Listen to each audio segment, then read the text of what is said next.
नमस्कार दोस्तों, Saint soldier time में आप सभी का हार्दिक अभिनंदन। मैं हूं कोमल और आज हम बात करेंगे डॉक्टर दिव्या काला जी से, जिन्होंने पहले भी हमें बहुत सारी अच्छी अच्छी बातें बताई हैं। तो आज उनसे हम बात करेंगे, खास करके बच्चों के एग्ज़ाम चल रहे हैं, उनको क्या डाइट लेनी चाहिए और क्या फूड लेना चाहिए। सबसे पहले करते हैं उनका स्वागत, आइए करते हैं उनसे बातचीत। Hi, how are you? Ma'am I am fine. Ma'am सबसे पहले आपका सेंट सोल्जर टाइम्स में बहुत बहुत हार्दिक अभिनंदन। Thank you. तो मैम आज हमारे क्वेश्चन ज़्यादा हैं आपके लिए। बात ये करेंगे कि आजकल जो बच्चे एग्ज़ाम में चल रहे हैं, एग्ज़ाम तो हो ही रहे हैं ना, आपको भी पता है। तो कुछ बच्चे ऐसे होते हैं कि जो एग्ज़ाम में सो जाते हैं, जिनको वीकनेस बड़ी हो जाती है, तो उनको क्या फूड लेना चाहिए, क्या मील लेना चाहिए, वो ज़रूर बताएं।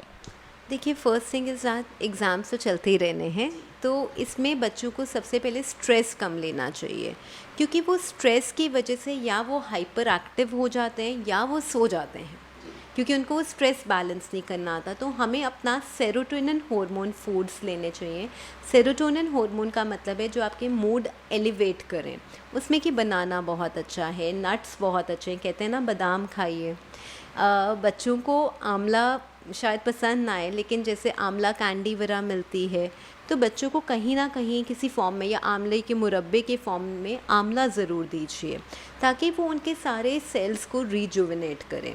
थर्ड थिंग क्या होता है कि बच्चे कई बार ओवर फ्राइड फूड खा लेते हैं। जैसे पंजाब में बहुत कॉमन प्रैक्टिस है परांठी खाओ, तो परांठी कई बार वो इतनी हैवी होती है और बच्चे बैठे होते हैं, तो वो जो फ्राइड का इफ़ेक्ट आता है उस वजह से वो सो जाते हैं। तो अगेन इट्स मोर इम्पॉर्टेंट कि आप 3 बार खाना खाने के बजाय 6 to 7 मील्स खाएं, जिसमें कि आप लाइट पोहा खाइए, उपमा खाओ, एग्स खाओ, आप साबूदाना खाओ, अपने फूड में वैरायटी लाओ ताकि आपका फूड में इंटरेस्ट बने। Second thing, as we said कि हमें हैप्पी हॉर्मोन्स चाहिए, तो हमें दिन का 1 बनाना एंड 5 बादाम भिगोए हुए, 1 या 2 वॉलनट्स, 1 अंजीर, कुछ रेजन्स भिगो के बच्चों को बना देने की प्रैक्टिस देनी ही चाहिए। बच्चे नॉर्मली पानी पीना भूल जाते हैं, उनको भी फ्लूइड इनटेक की हैबिट बनाना बहुत ज़्यादा इम्पॉर्टेंट है, ताकि उनकी सर्कुलेशन मेंटेन रहे। कई बच्चे इतना टेंशन लेते हैं कि वो चाय पीने की आदत डाल लेते हैं। चाय एक आधी बार स्टिमुलेंट यस है, लेकिन बहुत लॉन्ग टर्म में चाय के भी बहुत अच्छे बेनिफिट्स नहीं हैं। तो कोशिश करिए 1 या 2 बार से ज़्यादा चाय या ब्लैक कॉफ़ी अगर बहुत ज़रूरी है, आपको बहुत स्टिमुलेंट इफेक्ट चाहिए, सिर्फ तब लें। देन अगेन रात का डिनर में बच्चे खाना तो खा लेते हैं, लेकिन रात को अगर वो जागते हैं तो मैगी खाते हैं, ठीक है। तो इससे क्या होता है, उनका धीरे धीरे उनकी ईटिंग हैबिट्स ख़राब होना शुरू हो जाती हैं। वो अपना डिनर स्किप करके लेट नाइट मैगी या कोई पास्ता वगैरह ऐसी चीज़ें ढूंढते हैं, specially in the this examination timing. ये प्रैक्टिस बहुत गलत है। रादर हमारा जो न्यूट्रिशन है, इसी ने ही हमारे ब्रेन सेल्स को बनाना है, इसी ने हमारे हेयर को बनाना है, इसी ने हमारी स्किन को बनाना है। तो आप कभी भी ये ना भूलें कि हम न्यूट्रिशियस फूड को मैगी से कॉम्प्रोमाइज़ कर सकते हैं। मैगी यस अच्छी सबको लगती है, हफ्ते में 1 बार again I would allow, but 90% घर का दाल रोटी सब्ज़ी, आप चिकन खाएं, प्रोटीन्स में राजमा चावल कढ़ी खाएं, आप अपने घर का सब कुछ खाएं, लेकिन स्ट्रेस ना लें। इम्पॉर्टेंट है दूसरी चीज़ कि खाना खाने के बाद अपने आप को थोड़ा सा मोबाइल रखें। तेज़ तेज़ वॉक नहीं करनी, वो आपके हार्ट पे प्रेशर डालता है, लेकिन अपने आप को थोड़ा सा एक्टिव रखें, क्योंकि खाना खाने के बाद एकदम से आपको लगता है ना कि जैसे नींद आ गई है। तो जस्ट आप अपना जैसे किचन में बर्तन रखाएं, आप अपना रूम थोड़ा सा क्लीन कर लें, आप अपने आप को बस एक्टिव रखें, ताकि जो फूड है वो प्रॉपरली डाइजेस्ट हो जाए। एक चीज़ और, खाना पूरा पेट भर के ना खाएँ। अगर ये हमारा स्टमक साइज़ है तो पहले आप थोड़ा सा फाइबर खाएं, जिसमें कि सैलेड फ्रूट्स आ जाएं। फिर 1/3 आपका खाना, जिसमें कि दाल रोटी सब्ज़ी सब कुछ है, 1/3 स्पेस खाली रहने दें, ताकि जो फूड है वो प्रॉपरली मूव करे और उसकी डाइजेशन के लिए उसको स्पेस मिले। ये प्रिंसिपल आप अपनाएंगे तो आपकी फूड की जो डाइजेशन है वो भी बेटर होगी, और आपका जो नींद आने वाला इफ़ेक्ट है वो बहुत कम हो जाएगा। बड़े ही बढ़िया तरीके से मैम ने हमें बताया कि क्या खाना चाहिए, क्या नहीं खाना चाहिए। ये बात बिल्कुल सही है कि जब एग्ज़ाम होते हैं स्ट्रेस बहुत ज़्यादा होती है। बच्चे मैगी खाना बिल्कुल पसंद करते हैं। मैगी को छोड़ के आप अपने मील्स पे ध्यान दीजिए और अपनी बॉडी पे और अपने कार्य पर ध्यान दीजिए। अभी हम बात करेंगे मैम के साथ, क्योंकि कुछ खिलाड़ी होते हैं स्टूडेंट्स जो गेम्स वगैरह खेलते हैं और सुबह की प्रैक्टिस वो करते हैं तो पसीना बहुत आता है, तो उसके लिए हमको क्या मील्स लेना चाहिए, कितना पानी लेना चाहिए, कितनी क्वांटिटी में फूड लेना चाहिए, वो ज़रूर पूछेंगे मैम से। तो जितने भी हमारे प्लेयर्स होते हैं उनका नॉर्मली जितनी भी गेम्स होती हैं वो धूप में होती हैं, उसकी वजह से हीट स्ट्रोक्स होना बहुत कॉमन है। इन हीट स्ट्रोक से बचने के लिए मोस्ट इम्पॉर्टेंट इज़ फ्लूइड। तो आप हमेशा अपना ये याद रखें कि 2.5 लीटर से 4 लीटर पानी हमें एक प्लेयर को तो देना ही चाहिए। And fluid intake immediately competition से पहले ना लें, क्योंकि आपका रनिंग में इशू आएगा, आपका ब्लड सप्लाई चेंज हो जाएगा, जो डाइजेशन की तरफ जाना चाहिए था वो नहीं जा पाएगा। तो थोड़ी देर पहले पानी पिएं, लेकिन वाइल यू आर प्लेइंग तब स्मॉल अमाउंट में पानी ज़रूर पिएं। दूसरी चीज़ क्या होती है कि जब हम खेलते हैं हमारे ग्लाइकोजन स्टोर्स होते हैं बॉडी में, वो यूज़ हो जाते हैं।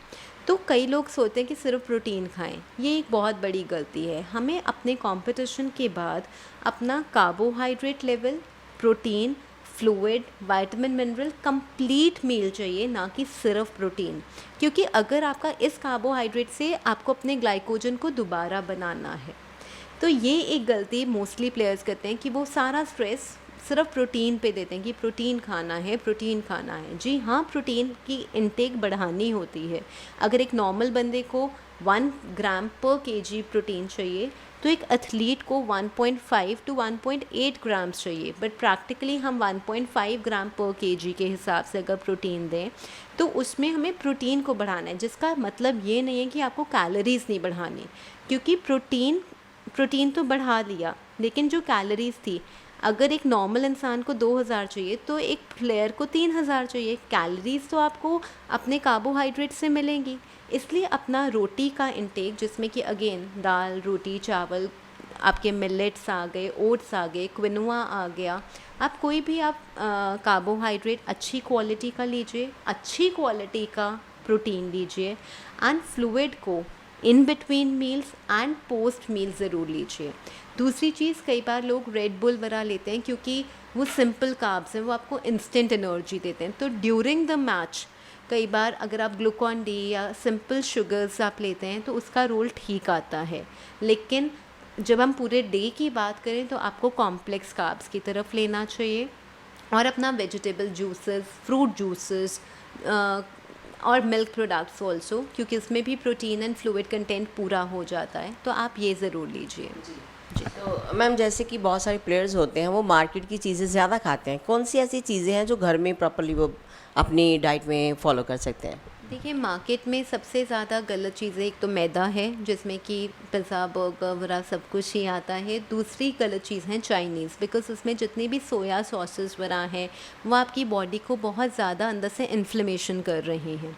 तो प्लेयर्स को तो specially because they need more muscle mass, तो उनको एग ज़रूर देने चाहिए, चिकन ब्रेस्ट, चिकन, लीन चिकन, फ़िश ज़रूर लीजिए, क्योंकि इसकी जो क्वालिटी ऑफ प्रोटीन है वो बहुत अच्छा है।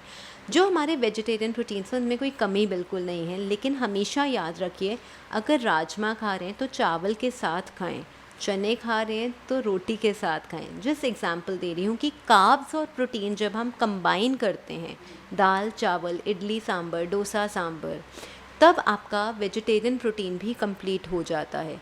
कई लोग सप्लीमेंट्स लेते हैं प्रोटीन के लिए, तो उससे बेटर है हमारे पास चने का सत्तू मार्केट में मिलता है, पनीर वाटर मिलता है, पनीर आप लीजिए। जितना नेचुरल प्रोटीन ज़्यादा ले सकते हैं उसकी बहुत ज़्यादा बॉडी में एब्जॉर्प्शन बेटर होती है, और वो ज़्यादा आपकी बॉडी में मसल्स बिल्डअप करता है। रेगुलर स्टैमिना बनाने के लिए आपको स्ट्रेंथ ट्रेनिंग करनी ही चाहिए, और बॉडी खुद अपने मसल्स बनाना शुरू हो जाती है।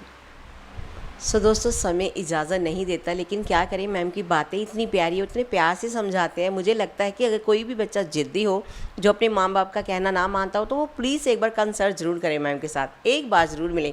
बड़े ही प्यार से समझाते हैं तो बच्चा ज़रूर मानेगा। सो जाते जाते एक मैसेज ज़रूर लेंगे मैम से कि क्या मैसेज वो देना चाहेंगे आजकल के स्टूडेंट्स को? आप आजकल के जो बच्चे हैं वो हमारा कल हैं। आज आप अपने आप को ठीक रखेंगे तो आप भी आगे अपने बच्चों को यही मैसेज देंगे। फ्रैंकली स्पीकिंग, मैं अपने बच्चों को यही कहती हूँ, ठीक है तुम अपने बच्चों को खिला लेना बर्गर, अच्छा हम नहीं खिलाएंगे, क्योंकि बच्चों को पता है बर्गर गलत है, बट हम खाते हैं। इसीलिए मैं कह रही हूँ कि कुछ भी खाना, मैं ये नहीं कह रही हूँ कि बिल्कुल ही छोड़ दीजिए, बिल्कुल लिमिटेड क्वांटिटी में खाओ, बट हमेशा रखो, ये याद रखिए कि आज का जो हम खा रहे हैं ऐसा नहीं होता कि आज हम कुछ भी खा लें। आज का जो हम अपनी बॉडी में रिजर्व्स बना रहे हैं वो हमारे फ्यूचर में हमारे लिए काम करेगा। तो आज हमारी हेल्थ हमारे हाथों में है और हमारा फ्यूचर, इस देश का फ्यूचर आपके हाथों में है। बिल्कुल, बहुत ही प्यारा मैसेज दिया है मैम ने। सो मैम एक बहुत ही सुलझे हुए डॉक्टर हैं, जो कि आयुर्वेदा डॉक्टर हैं, दिव्या कालरा जी, और साथ साथ में वो बड़ी अच्छी डाइटिशियन हैं। बड़े अच्छे आपको टिप्स दिए हैं आज के प्रोग्राम में, तो आप हमारे साथ बने रहिए। अगर आपको हमारे प्रोग्राम में कुछ पूछना चाहते हो तो बिल्कुल नीचे कमेंट है, आप हमसे पूछ सकते हो। और आपको हमारा ये प्रोग्राम कैसा लगा बताइएगा ज़रूर। लाइक कीजिए, शेयर कीजिए फेसबुक, इंस्टाग्राम, यूट्यूब पे। मैं हूँ कोमल, मेरे साथ है कैमरामैन विनोद।